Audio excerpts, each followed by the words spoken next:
Books are a passive way of knowledge. We use books to tell stories of the past. Books may be mysterious, thrillers, action, comedy, or romance. Usually books you can feel a portion of the writer's soul they put forth into them. So let me ask you this. What if a solo writer could inspire or change the world for better or worse? What if one book inspired some of the most famous writers in the world, such as William Shakespeare? Ladies, gentlemen, and monkeys, today I'll be doing a review of an anime known as R.O.D TV. I'm going to say this up front, this anime came out in 2003, so you kids, not everyone had cell phone or iPads, and you couldn't look everything up online. People had to use maps or, go to the library. So yeah, before you say, oh, why didn't you use GPS or telephone, like that cell phone looks weird. Technology changed a lot in the last 10 years. Anyway, R.O.D TV is chronically the final version of the R.O.D series. R.O.D first came R.O.D manga, then R.O.D OVA, and then R.O.D TV. But you don't need to watch them in order to know what's going on. Similar to how you don't need to watch Dragon Ball before you see Dragon Ball Z. I would say it's better to start empty-handed, TV, because you need to get the same feels that the characters feel. You're like, I hate this guy, I love this guy, same feel. However, today I will be talking about R.O.D TV. R.O.D TV, or R.O.D, is about a famous writer named Nanami Sugiwara. She is considered to be a prodigy novelist in her high school years. However, when her friend, lover, hero, it never really complained. When Yomiko Reedman, aka Miss Paper, who is a paper master, disappears without a trace, it causes Nanami to have writer's block. However, some people are angry, she hasn't written in a while. So when she heads to Hong Kong for work, her editor hires a local detective agency run by three sisters. He hires Ian to be her bodyguard.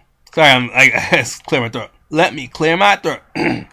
These three sisters aren't your normal people. They're all paper masters. You're probably like, what the hell is a paper master? If you've seen Fullmetal Alchemist, you probably consider it similar how Edward manipulates his arm, the properties in his arm to form a sword. Paper master is one who has telekinetic control over paper. Paper master or paper users vary in strength and abilities, and given the nature of their paper.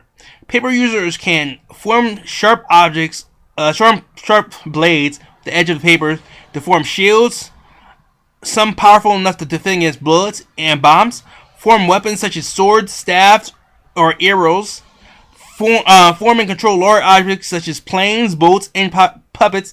But you can't do it with a single sheet of paper. You have to use enough paper, Mentally and control, mentally throw paper at an opponent to trap them. And it's not like, throw a piece of paper, you piece of paper, what am I going to do with a single piece of paper? No, it's like, this is strong enough to hold, someone can't even move. Like an elephant can't even move. That's how strong it is. And they can also trace people with paper, sometimes from great distances. They can also chain pages to form strong whips and rope.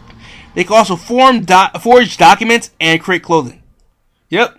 See, they say the pen is milder than the sword. Well, paper is milder than the pen, I guess, right now. This. The only thing is, not all paper users can do the same thing. It varies with strength and success. For example, Anita requires a stick book to block a bullet, while Yomiko can do the same thing with a single sheet of paper. Paper users also have a number of weaknesses that only the strongest users can overcome. Fire, well, paper is still flammable. Water, if it's too wet, they can't use it. Sound? Sound? What the fuck is sound? Some sound frequencies are known to nullify paper abilities. These frequencies also can cause pain in the paper users and other superhuman powers. Paper manipulation needs a strong will to use. If a paper user has any doubt in their abilities, they will be unable to accomplish more advanced feats. If a paper user is knocked unconscious, they won't be able to, everything they have under control will be released. So yeah, sleeping, it's not going to work. You can't sleeping, no. And the ability is genetic. Paper users can also nullify each other's ability. A stronger paper user can turn his opponent's paper against him. So if their force is not too strong, they will beat him. Now, I will get into the characters. Nanami is a hard-working writer. She is smart and well-versed in the world. She also is very strong. Not physically, but mentally. but she can be a little difficult to be around. She loves writing because she says it's her calling. She loves to travel different places to get ideas for her book. However, she has been having difficulties coming with ideas since her loss of her friends, and she's been searching for it. However, when she hires the three paper sisters, they help her try to get out of her slump. Speaking of paper sisters, the three sisters are Michelle, Maggie, and Anita. First, we'll have Michelle. She can be described as her sisters as a little ditzy, but strong, tough, smart, and warm. She is the best. She sees the best in people and can bring the best out of them. She is also the leader of the paper sisters and a strategist. Of the three sisters, I think she's the smartest, and while she may appear to be ditzy, in time of stressful or emotional time, she is someone that Anita and Maggie look to for support, knowing that she will protect them. Michelle primarily uses paper skills to form weapons such as a bow and arrow. Her arrows also have a special effect that can, such as multiple arrows encasing the object, or encasing the object is shot, or creating web that capture her opponent. She also carries a briefcase full of weapons and paper traps. Sometimes something unique about her is she's unaffected by sound waves. While Michelle isn't the strongest of the paper sister in paper mastery, she is, how I feel, is the smartest and able to read and plan tactics on the fly. She also is, of the three sisters, most confident and remains calm under pressure. Next, we have Maggie. Maggie is brave and decisive in battles and at times of physical danger. But in ordinary situations, she seems baffled and uncertain. She blushes frequently and easily embarrassed. She never complains, but sometimes feels overwhelmed by her role in her family and the tasks that one of her sisters put over her. Despite her great abilities, Maggie suffers from a lack of confidence. This is especially true in social situations. Maggie is almost pathologically shy. Michelle bluntly calls Maggie antisocial, and Anita's thoughtlessness reminds her that she has no friends. Maggie is very reclusive and spends most of her time nesting or reading or relaxing in tight, cozy places. She even sleeps in a closet. Most of the time, she seems perfectly happy being by herself, but sometimes her lack of friends can lead her to depression. Maggie paper mastery is puppet manipulation, the creation of familiars and animated objects. She also excels in other forms of paper mastery. Of the three sisters, her end battle is defensive. She more focused on defensive.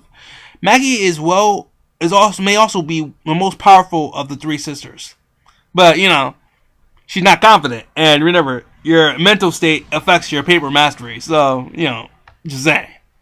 Finally, we have Anita, who I think is the most development of the three sisters. She's the youngest of the three sisters, and she's a spitfire who specializes in using her paper offensively, throwing index cards like Shuriken, yeah. But also uses her physical agility as a fighter. She loves frogs and milks. Yet, ironically, dislikes books. Yeah, Paper Master dislikes books. Despite her personality, she's not confident in her skills and relies heavily on her sisters. She also has a fear of fires. Of the three sisters, she's the weakest in paper mastery. However, she thinks the world of her sisters, and she knows they'll do anything for her. The best thing I love about the paper sisters is their bond. Seriously, you can feel their bond. Like when they first introduced, you could feel their bond when they're talking to when they're hanging out. You can feel their bond. They know how to agree on everything. They may get into fights, but you can feel that is a really good bond. They don't even have to say anything in battle. They don't say anything. It's on the fly. In random battle, they don't even know what's going on. They can plan. They can come up with strategy without even saying anything. That's how close they are. Lastly, we have Yomiko, who is the main protagonist of Rīdo series, but not in Rīdo TV.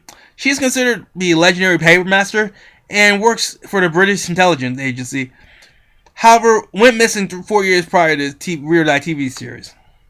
We also have the Joker, who is I gotta say, evil as fuck. I mean, if you go in the series, like, like, just Read or Die TV, you're gonna like, fuck this guy. Fuck him. I hope he dies. Like, seriously.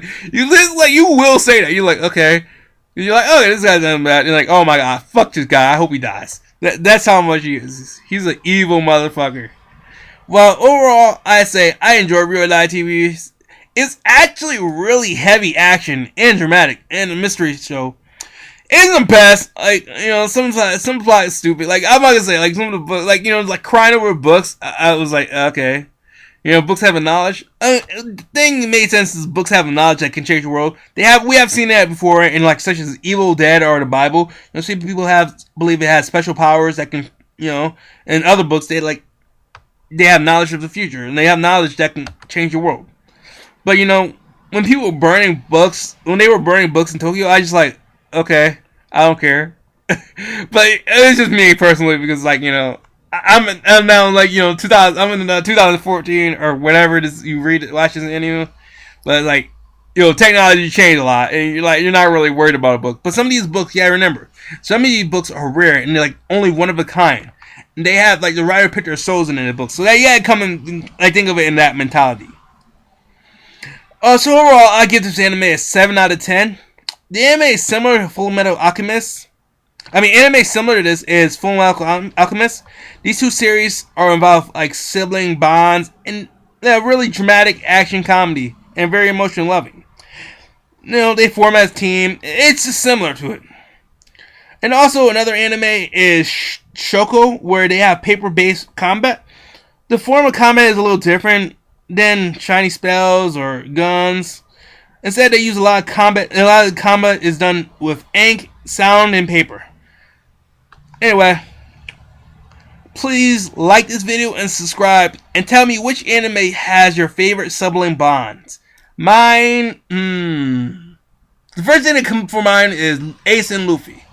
I just like, like how Ace and Luffy war towards together, like in the effect Ace had on Luffy.